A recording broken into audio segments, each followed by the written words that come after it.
Mahis TV, media dakwah dan pendidikan Ma'had Imam Asy-Syafi'i Nrekang.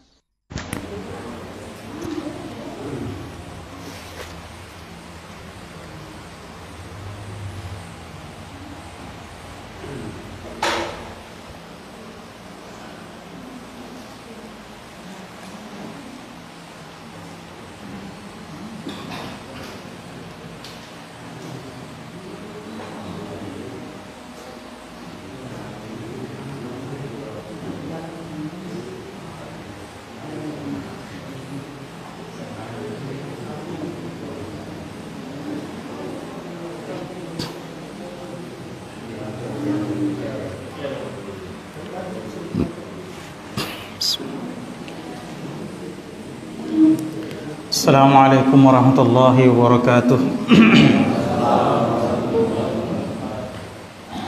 Alhamdulillah wassalatu wassalamu ala Rasulillah wa ala alihi wa ashabihi wa man tabi'ahum bi ihsanin ila yaumiddin, amma ba'd. Ikhwati fillah, azanallahu wa iyyakum. Kita memuji kepada Allah Subhanahu wa taala karena berbagai kenikmatan yang diberikan kepada kita yang tidak bisa kita hitung. Di antara kenikmatan yang Allah berikan kepada kita adalah kenikmatan Islam. Dan untuk merasakan kenikmatan Islam itu salah satunya dengan cara melihat orang-orang kafir. Ya, orang-orang kafir yang hidupnya tidak punya aturan, orang-orang kafir yang berada di bawah ancaman Allah Subhanahu wa taala, ya, hidupnya kacau balau gitu. Ya. Maka kita bersyukur dengan kenikmatan yang Allah Subhanahu wa taala berikan berupa kenikmatan Islam. Nah, tema yang diberikan oleh panitia adalah apa tadi? Semangat beribadah, ya. Baik. Apa sih ibadah itu? Apa itu ibadah? Ya. Syekhul Islam Ibn Taimiyah menyebutkan makna ibadah, merangkum makna ibadah dalam satu definisi. Beliau berkata, al-ibadah hiya ismun jami' likulli ma yuhibbuhu Allah wa yardah, al-zahirah wal batinah min al-aqwali wal af'al. Ya. Kata beliau, ibadah itu adalah nama dari segala sesuatu. Jadi bukan cuma satu. Nama dari segala sesuatu yang dicintai dan disukai oleh Allah, diridhai oleh Allah, berupa perkataan dan perbuatan. Berarti segala perbuatan, segala perkataan yang dicintai dan diridhai oleh Allah, baik yang nampak maupun yang tidak nampak, yang kelihatan ataupun yang tidak kelihatan. Karena ada perbuatan anggota badan, ada juga perbuatan ya hati, tidak kelihatan. Seperti niat dan yang lainnya, itu adalah ibadah. Rasa takut, ya, rasa harap, rasa cinta, itu tidak kelihatan, ya, tapi itu adalah perbuatan qalbu yang dicintai oleh Allah Subhanahu wa taala. Itu ibadah. Ya. Saya pernah singgah sholat di suatu masjid, kemudian mendapati khatib, ya, waktu itu sholat Jumat, mendapati khatib mendefinisikan ibadah, mengartikan ibadah dengan sholat saja. Maka ini satu kekeliruan, karena ibadah itu memiliki makna yang sangat luas, segala perbuatan dan perkataan yang dicintai dan diridhai oleh Allah, ya, baik yang nampak ataupun yang tidak nampak. Bagaimana kita tahu bahwasannya perbuatan dan perkataan itu dicintai oleh Allah? Bagaimana kita tahu? Ya, karena banyak sekarang ibadah-ibadah yang dibuat-buat, ya, berdasarkan istihsan, persangkaan baik, kayaknya baik kalau begini, bagus kayaknya kalau begini, ya, maka dilakukan itu. Orang-orang ngarang-ngarang, kayaknya bagus kalau kita bikin begini ya, dianggap baik, ya, dianggap bagus. Nah, ukuran sesuatu itu, amalan hati atau amalan anggota badan, dicintai atau tidak oleh Allah, ukurannya adalah apa? Ada petunjuk dari Allah dan Rasulnya. Ini sudah kita sebutkan dalam khutbah Jumat tadi. Ya. Jadi kalau Allah memberikan petunjuk bahwasanya perbuatan ini disukai, maka itulah ibadah. Ada petunjuk dari Allah bahwasanya perkataan seperti ini disukai, maka itulah ibadah. Ya. Bagaimana caranya tahu? Ya dipelajari. Nah, di sini wajibnya seseorang untuk belajar agama. Selama ini kan kita tahu yang bagus, ibadah-ibadah yang boleh dilakukan itu yang kita lihat orang lakukan. Oh, ini kakek saya dulu lakukan ini, bapak saya dulu lakukan ini. Makanya kita juga ikut lakukan. Karena dianggap baik. Maka sekarang pola seperti itu, pola pikir seperti itu harus kita rubah. Harus kita rubah. Karena kita sudah tahu bahwasannya ternyata agama ini ada aturannya. Ya. Aturannya adalah apa? Ikut Ikut ajaran Rasulullah sallallahu alaihi wasallam. Tidak boleh mengambil jalan yang berbeda dari jalannya Rasul sallallahu alaihi wasallam. Nah, kita sudah tahu patronnya seperti itu. Ya, maka harus berubah.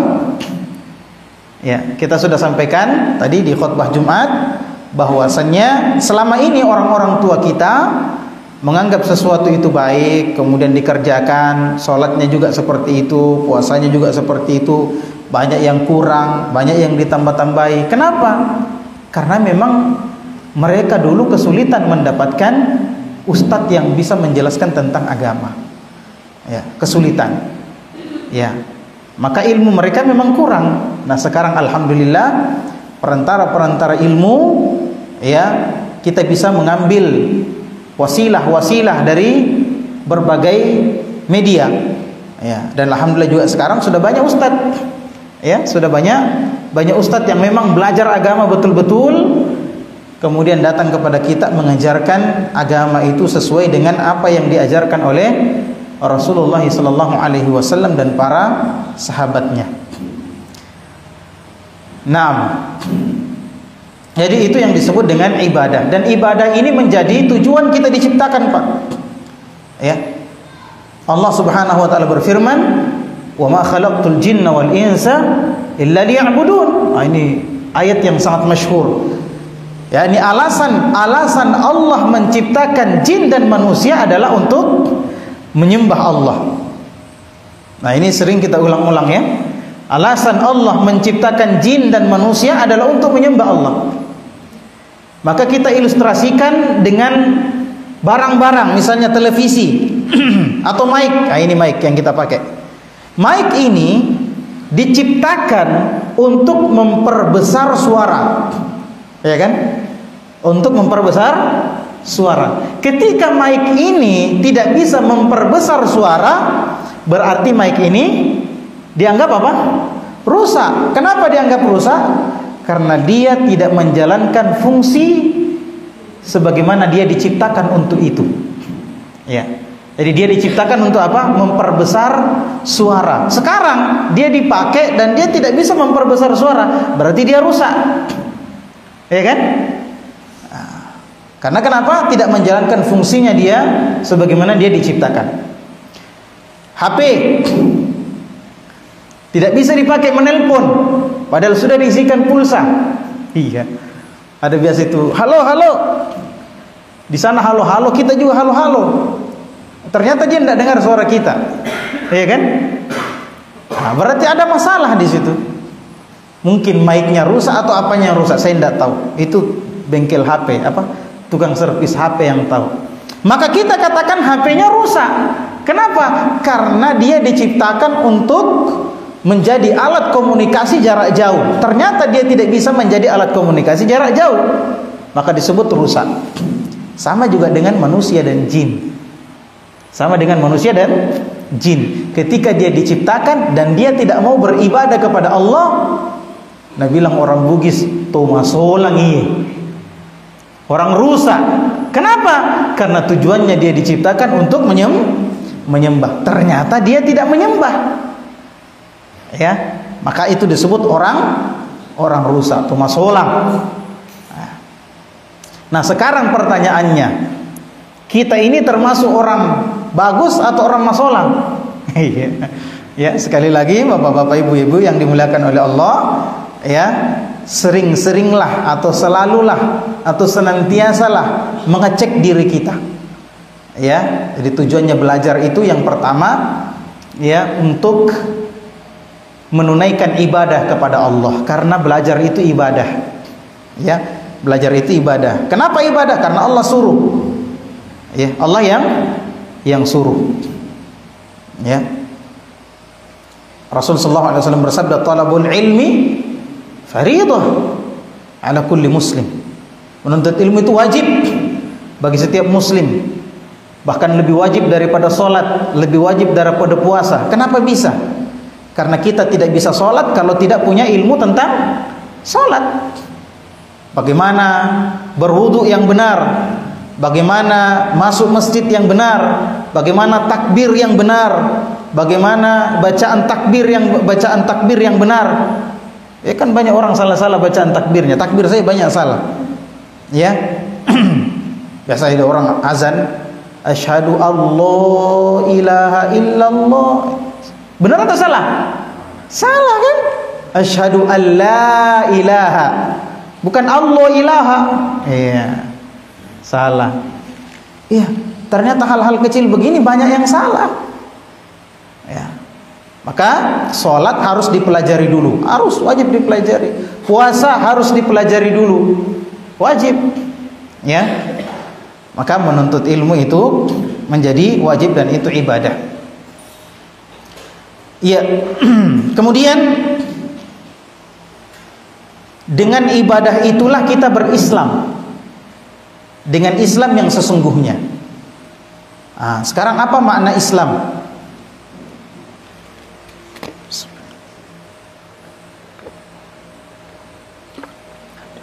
Baik, di sana ada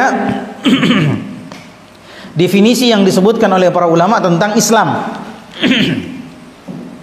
Islam itu adalah al-istislamu lillahi bitauhid wal inqiyadu lahu bitta'ah wal bara'atu minasyirki wa ahlihi.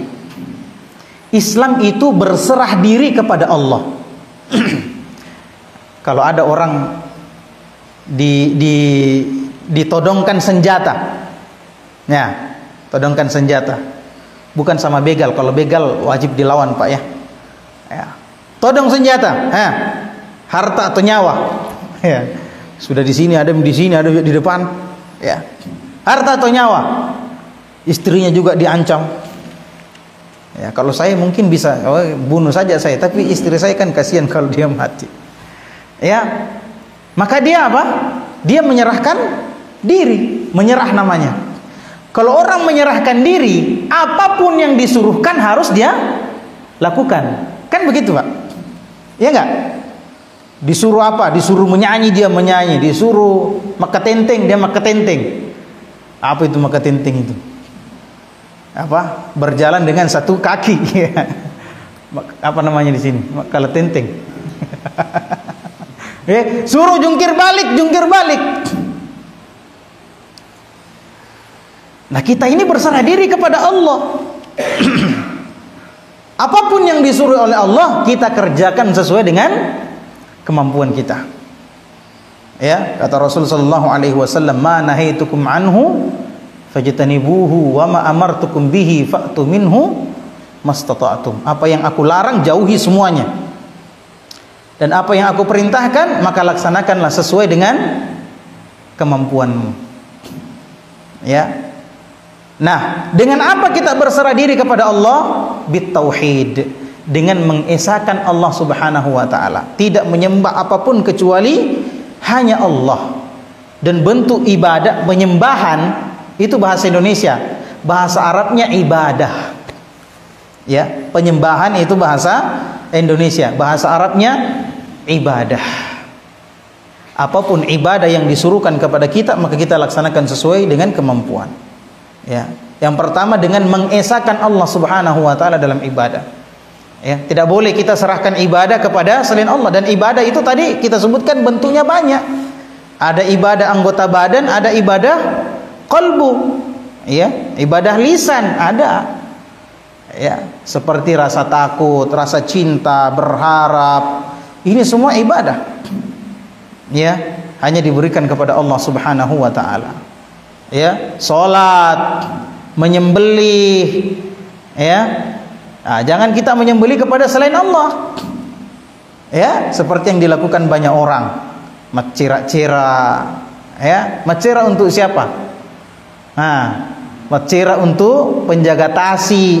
Nah, ini enggak boleh, syirik ini. Ya, enggak boleh. Ya, karena menyembelih ibadah. Menyembelih itu ibadah. Jangan dibilang hanya sholat yang ibadah. Ya. Meminta pertolongan ibadah, minta rezeki ibadah. Hanya kepada Allah, tidak boleh diberikan kepada yang lain. Nah, ini sudah macera kepada penjaga tasi. Kalau di mereka tidak ada tasinya ya. Hah? Ada? Sungai, sungai lain lagi. Ya. Biasanya orang macera tasi karena apa?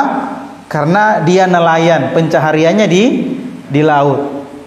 Kenapa dia macera? Karena dia meminta bantuan kepada penjaga laut untuk yang pertama dijaga keselamatannya. Itu yang pertama. Yang kedua, supaya diberikan hasil laut yang banyak. Jadi kalau dia minta kepada selain Allah, dia minta kepada penjaga laut, sudah berapa bentuk kesyirikannya, Pak? Yang pertama macera, ya kan? Menyembelih kepada selain Allah, syirik. Yang kedua minta rezeki kepada selain Allah, syirik lagi. Yang ketiga apa lagi? Tadi minta perlindungan supaya diselamatkan di laut. 3 bentuk kesyirikannya. Orang biasanya, Pak, tidak berani turun laut kalau tidak macera. Ada waktu-waktu tertentu. Ini adalah bentuk kesyirikan yang banyak, kasihan saudara-saudara kita kaum muslimin tidak sadar. Ya. Ada juga namanya macera manurung. Ya. Di Pariwang, ya. Ada daerah di Kecamatan Maiwa, di atas gunung namanya Pariwang. Ya, di atas itu ada macera manurung. Setiap tahun ada waktunya orang naik ke atas dan tinggal di atas 1 minggu. Tinggal 1 minggu. Mereka macera manurung, potong kerbau. Masya Allah. Kerbau itu kemudian dimakan oleh mereka di atas selama 1 minggu. Ya, ini tidak boleh. Ini haram. Ini syirik namanya. Ya. Innallaha la yaghfiru an yushraka bihi wa yaghfiru ma duna dzalika liman yasha. Allah tidak mengampuni dosa syirik. Kalau orang itu mati tidak bertobat dari kesyirikan. Ya, kalau dia belum mati, Pak, masih ada waktu bertobat. Ya, masih ada waktu bertobat. Bagi kita yang pernah melakukan atau masih sementara melakukan ini, tobat memang sebelum meninggal. Masih ada waktu. Ya, masih ada waktu. Tobat dengan sesungguh-sungguhnya tobat. Ya, karena ini makna keislaman. Al-bara'atu minasyirk. Menjauhi kesyirikan wa ahlihi, dan pelaku-pelaku kesyirikan dijauhi. Bukan dijauhi berarti kita potong betul, tidak boleh berkomunikasi, tidak. Ya, tetap juga kita harus ajak mereka. Didakwai, didatangi, ayo tinggalkan itu. Ya, tinggalkan itu kesyirikan, ini syirik. Ya, diajak dengan hikmah, diajak dengan baik, jangan diajak sambil marah-marah. Ya, kita baru tobat datangi orang, ya kamu itu berbuat syirik kok. Ya, tinggalkan itu, cilaka kau nanti itu. Bagaimana orang mau dekat? Bagaimana orang mau dapat dakwah? Kalau seperti itu ceritanya. Nah, itu makna Islam, ya, menjauhi kesyirikan, ya, dan pelaku-pelakunya. Kalau kita tidak dakwahi, jangan, nanti kita terpengaruh. Ya. Nanti kita yang malah didakwahi. Ya, tapi kalau kita mau dakwahi, kita datangi. Ya. Nah. Ya, jadi kita menyerahkan diri kepada Allah, ini makna keislaman, menyerahkan diri kepada Allah dengan mengesahkan Allah, wal inqiyadu lahu bitta'ah, dan tunduk patuh kepada Allah Subhanahu wa taala. Ya, melaksanakan ketaatan-ketaatan yang disuruh oleh Allah. Berarti kalau orang tidak melaksanakan ketaatan, tidak sempurna Islamnya, tidak bisa disebut muslim. Ya, ada istilahnya itu muslim KTP. Nah, biar KTP-nya juga tidak Islam. Ya. Mengaku Islam tapi tidak sholat, tidak puasa. Aduh, kasihan. Kalau ada keluarga tak seperti ini, Bapak Ibu sekalian, peringati, ajak baik-baik, kasihan. Celaka nanti kalau tidak tobat dari situ. Nah, tidak lama jika kita ini. Tidak lama, Pak. Ya, tidak lama. Paling berapa kata Rasulullah SAW, a'mar ummati baina 60 wa 70 sana. Umurnya umatku itu kebanyakan 60 sampai 70 tahun. Tabe, Pak. Kita berapa nih, Pak? Lebih 70. Oh, qalilun apa? Dan kata Rasulullah SAW, sedikit sekali yang melewati itu. Jadi ada lewat tapi sedikit. Ya, mungkin teman-teman seperjuangannya Bapak ini sudah. Wah, berarti kita sudah dekat-dekat juga, Pak, ya.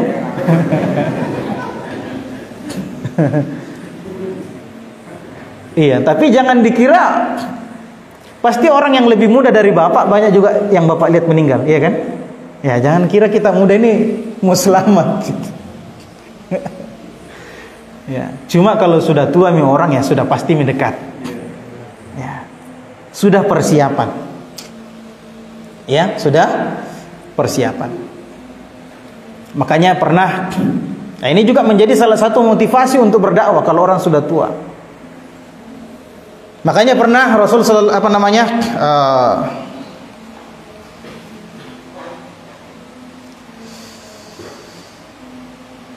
Umar bin Abdul Aziz memanggil seorang yang sudah tua. Panggil, Pak, berapa mi umur tak, katanya. Oh, dibilang, wah sudah 60 tahun saya ini. Ini orang pelaku maksiat, Pak. Wah, sudah 60 tahun saya punya umur ini. Wih, dekat-dekat itu.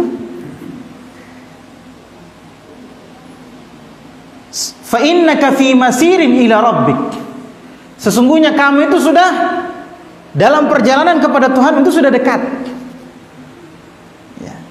Maka pesannya Umar bin Abdul Aziz, bertaubatlah kepada Allah Subhanahu wa taala terhadap dosa-dosamu yang lalu, ya, dan yang tersisa dari umurmu perbaiki. Ya, yang tersisa dari umurmu yang perbaiki. Kalau kamu memperbaiki sisa umurmu, maka yang lalu-lalu itu akan diampuni oleh Allah Subhanahu wa taala. Yang kita perbaiki di sisa umur itu akan memperbaiki semua yang lalu-lalu, sejahat apapun kita di masa lalu. Ya. Apalagi kalau sudah baik memang di masa lalu, wah, luar biasa, Pak. Ya. Tapi kalau kamu tidak perbaiki akhir atau sisa-sisa hidupmu, maka kamu akan disiksa oleh Allah karena perbuatanmu ini di sisa umurmu, dan juga disiksa karena perbuatan-perbuatan yang lalu. Ya. Kenapa dibilang sebentar? Masa 60 tahun sebentar, 70 tahun sebentar? Bapak Ibu sekalian yang dimuliakan oleh Allah, di akhirat satu hari sama dengan 1000 tahun di dunia. Satu hari sama dengan 1000 tahun di dunia.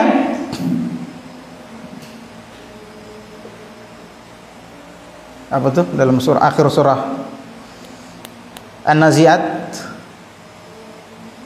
illa asyiyatan aw duhaha. Syekh,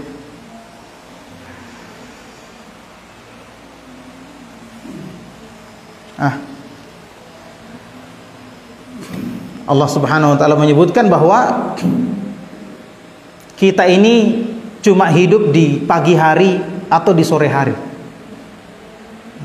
Ketika kita di akhirat, oh ternyata kehidupan kita di dunia yang puluhan tahun itu hanya seperti bagian dari pagi atau bagian dari sore. Illa asyiyatan aw duha. Sebentar saja. Maka bersabar. Sabar itu ada 3. Sabar itu ada 3. Yang pertama, yang paling utama adalah as-sabru fi ta'atillah, taat dalam ketaatan kepada Allah. Dan ini yang paling berat, bersabar dalam ketaatan kepada Allah. Kenapa? Karena waktunya lama. Salat misalnya bagi yang 70 tahun, berarti sejak dia balik umur 14 tahun sampai 60 tahun, 70 tahun dia harus bersabar melaksanakan salat itu. Panjang waktunya. Sabar yang kedua, sabar dalam menjauhi kemaksiatan. Nah, ini pendek waktunya. Ya. Atau hampir setara lah, tapi lebih pendek daripada yang pertama. Ya, kemaksiatan itu kan tidak setiap saat datang menggoda, iya kan? Ya. Kadang-kadang saja. Kadang-kadang saja. Kemudian sabar yang ketiga adalah sabar yang kita anggap selama ini itulah kesabaran. Ternyata itu bagian yang paling sebentar, bagian sabar yang paling kecil. Ya, ini bersabar dalam menghadapi takdir Allah. Ya. Baik yang kita suka maupun yang kita tidak suka. Bersabar. Ini adalah sabar yang paling kecil. Orang kena musibah berapa lama sih? Orang kebakaran rumahnya, berapa lama kebakaran rumahnya itu? Sebentar. Paling setahun 2 tahun sudah pulih ekonominya. Ya, sementara sholat harus setiap saat sepanjang hidup.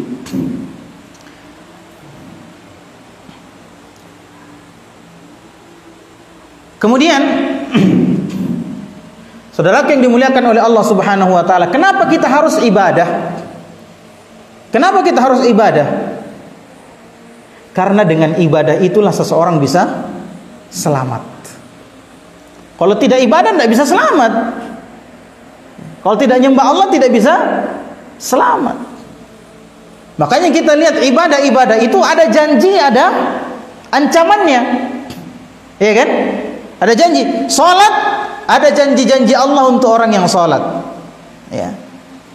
Ada juga ancaman Allah untuk orang tidak salat. Janji-janji Allah untuk orang salat kita sudah bahas pada pertemuan-pertemuan yang lalu. Akan menjadikan cahaya untuk dia di dunia dan di akhirat. Ya, kalau di dunia cahaya hati, cahaya telinga, cahaya mata, sehingga dia ya tidak akan melihat sembarangan, tidak mendengar sembarangan, tidak memikirkan sembarangan, dan cahaya itu dia dapatkan sesuai dengan kadar salatnya dia. Adapun cahaya di akhirat, ya cahaya beneran. Ya. Cahaya beneran yang akan menerangi dia, menerangi perjalanannya di akhirat. Tapi ada ancamannya juga. Ya, diancam orang-orang yang tidak sholat. Ya, orang yang sholat saja tapi sholatnya tidak bagus, rusak, diancam oleh Allah. Fawailul lil musallin. Ya, alladzina hum an salatihim sahun. Celakalah orang-orang yang sholat. Ini sholat loh dia, makanya dikatakan orang sholat, tapi lalai dalam sholatnya. Nabi Rasulullah SAW ditanya, siapakah orang yang lalai dalam sholat wahai Rasulullah? Kata Rasulullah apa? Alladzina akhurus sholat an waktiha. Yaitu orang-orang yang sholat tapi dia tunda-tunda waktu sholat. Sholat tapi tunda-tunda waktu sholat. Celaka orang kayak begini. Nah, coba lihat. Ya. Demikian pula puasa, ada janji-janji Allah ketika orang melaksanakan puasa. Ya, barang siapa yang puasa 1 hari di jalan Allah Subhanahu wa taala, maka Allah akan menjauhkan antara dia dengan neraka 70 kharifa, 70 tahun perjalanan. Bagaimana itu 70 tahun? Ya, Bapak kalau jalan 70 tahun kira-kira berapa kilo itu yang dilewati itu? Ya. Berapa kilo itu perjalanan seperti itu? Apalagi kalau naik kuda, naik mobil 70 tahun tidak berhenti-berhenti. Berapa jauh itu? Jauh sekali. Itu kalau orang puasa 1 hari saja di jalan Allah dapat yang seperti itu. Tapi juga diancam orang yang tidak berpuasa. Ya. Demikian pula orang yang berjihad. Ya, dijanjikan oleh Allah dengan keutamaan yang luar biasa. Dan juga diancam bagi orang yang tidak pergi berjihad ketika jihad sudah wajib untuk dia. Maka dari sini kita ketahui, hadirin sidang jamaah maghrib rahimani rahimakumullah, bahwasannya barang siapa yang beribadah maka dia akan selamat, dan barang siapa yang meninggalkan ibadah maka dikhawatirkan dia akan celaka, akan dibuang oleh Allah Subhanahu wa taala ke dalam neraka. Maka ini menjadi motivasi untuk kita Ya, bagi yang mau selamat, ya beribadah. Kalau tidak mau selamat, ya sudah, jangan beribadah. Ya, kan itu pilihannya dua saja. Ya.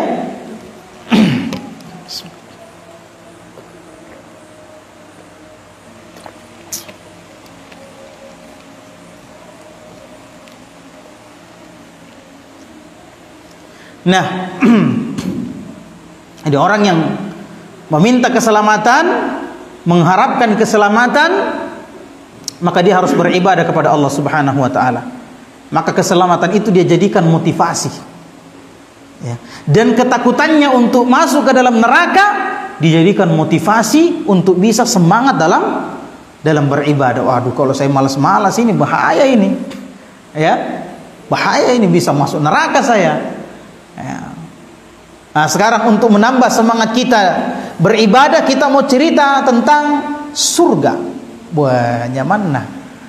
Bagaimana surga itu?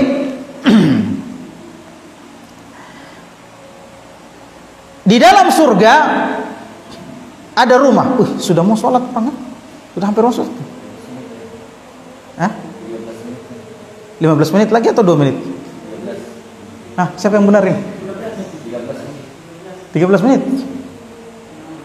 Kalau saya sudah dengar begini sudah terganggu konsentrasi. Iya. Allah Subhanahu wa taala menyebutkan Mathalul jannati allati wu'idal muttaqun fiha anharun min ma'in ghairi asin wa anharun min labanin lam yataghayyar ta'muhu wa anharun min khamrin ladzatin lisyaribin wa anharun min asalin musaffa wa lahum fiha min kulli thamarat. Masyaallah. Kata Allah Subhanahu wa taala di dalam surga, permisalan bagi surga. Jadi perlu diketahui bapak-bapak yang dimuliakan oleh Allah, bahwa apa yang sama dari dunia ini namanya dengan yang di surga itu namanya saja yang sama, hakikatnya berbeda. Ada apel di surga, ada apel di surga, tapi beda dengan apel dunia. Kalau sama aja ya ngapain nih masuk surga, mending ke Malang saja, banyak apel di sana, kan? Berbeda, kenikmatan yang luar biasa yang tidak bisa dibayangkan oleh pikiran. Kenikmatan itu tidak pernah dilihat oleh mata, kenikmatan seperti itu, ya, tidak pernah dirasakan oleh anggota badan, tidak pernah didengar oleh telinga, kenikmatan yang seperti itu.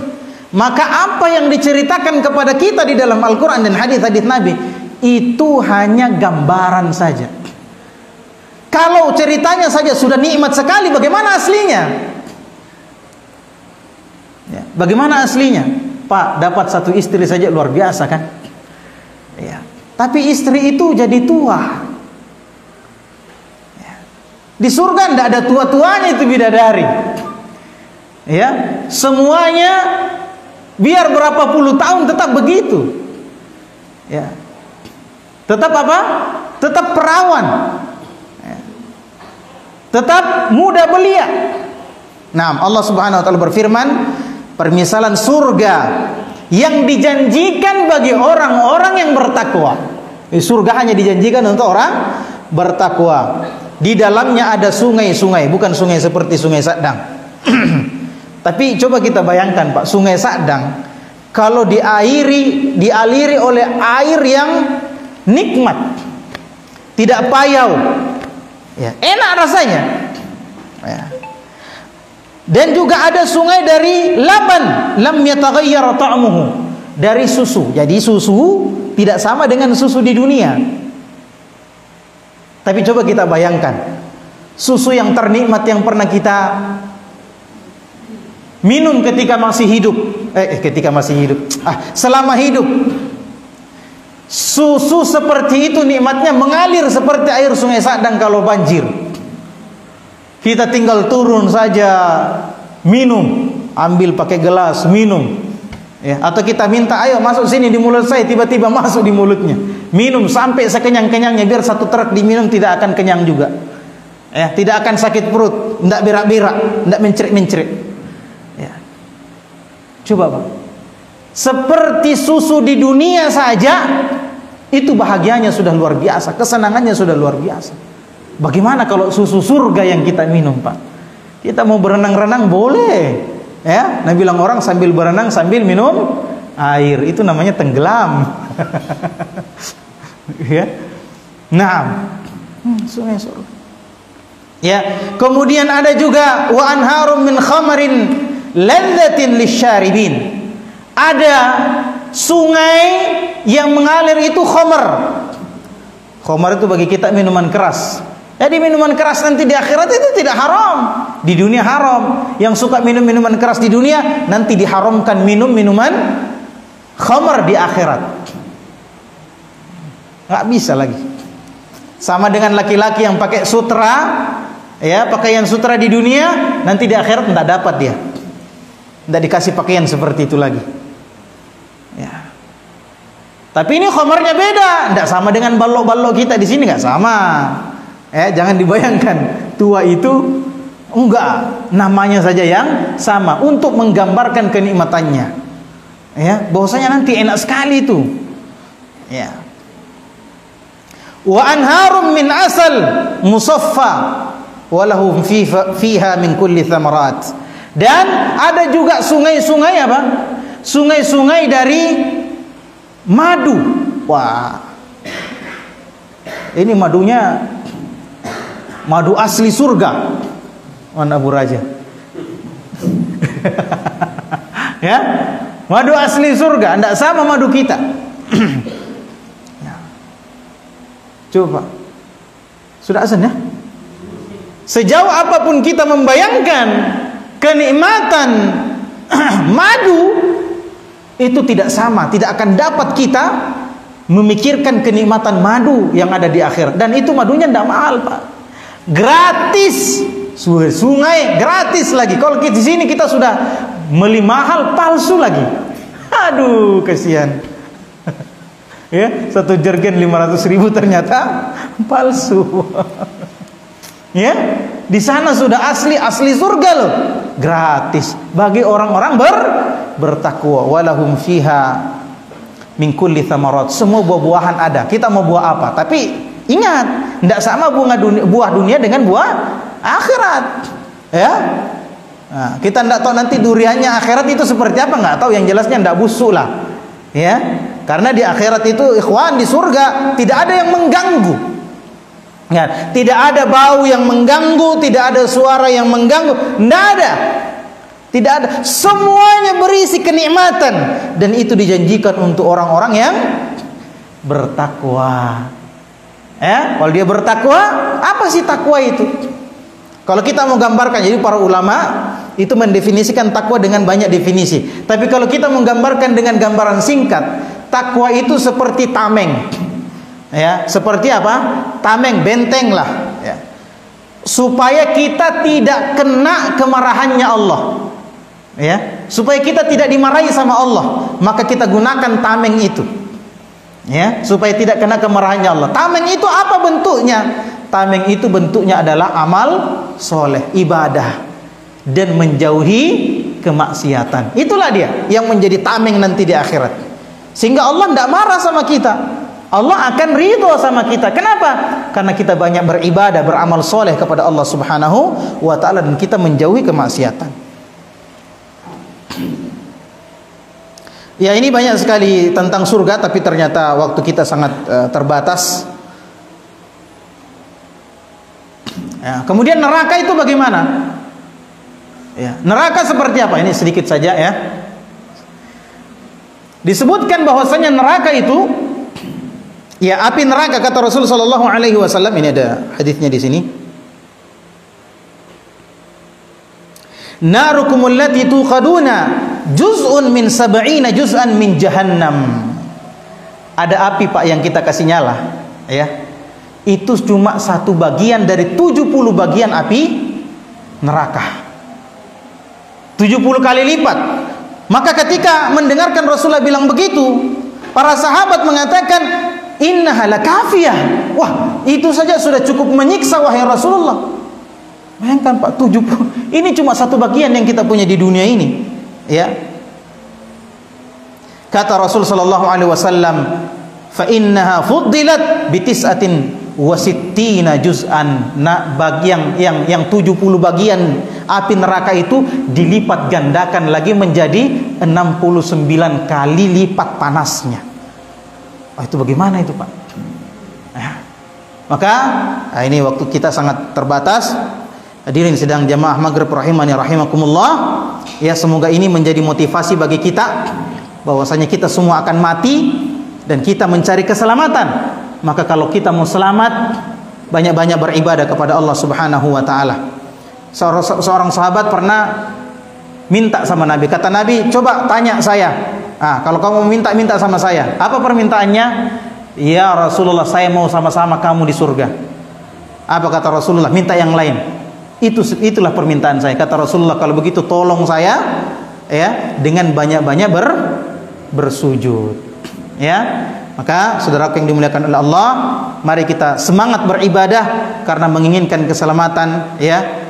Karena Allah Subhanahu wa taala menjadikan janji bagi orang-orang yang mengesahkan Allah, menyembah Allah Subhanahu wa taala, ya. Allah menjanjikan keselamatan bagi mereka, dan orang-orang yang membangkang kepada Allah, tidak mau tunduk kepada Allah, Allah ancam mereka dengan neraka yang luar biasa ngerinya.